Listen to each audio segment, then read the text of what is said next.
নানা বিতর্ক ও বিশৃঙ্খলার মধ্য দিয়ে শেষ হয়েছে বিশ্বকাপ জয়ী ফুটবলার লিওনেল মেসির ভারত সফরের শুরুতেই কলকাতায় মেসিকে এক নজর দেখার আশায় স্টেডিয়ামে জড়ো হওয়া দর্শকদের মধ্যে উত্তেজনা ছড়িয়ে পড়ে।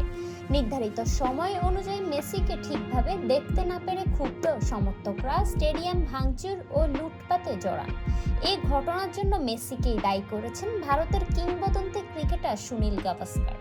ভারতের একটি গণমাধ্যম কলাম লিখে গাভাস্কার দাবি করেন মেসি নিজের দেওয়া প্রতিশ্রুতি পূরণে ব্যর্থ হয়েছেন। তার মতো ঘোষিত সময়ের তুলনায় অনেক কম সময় স্টেডিয়ামে ছিলেন আর্জেন্টাইন তারকা। গাভাস্কার লিখেন, যদি মেসির 1 ঘন্টা স্টেডিয়ামে থাকার কথা থাকে অথচ তিনি আগেই চলে যান, তাহলে টিকিট কেটে আসা দর্শকদের হতাশ হওয়াটাই স্বাভাবিক।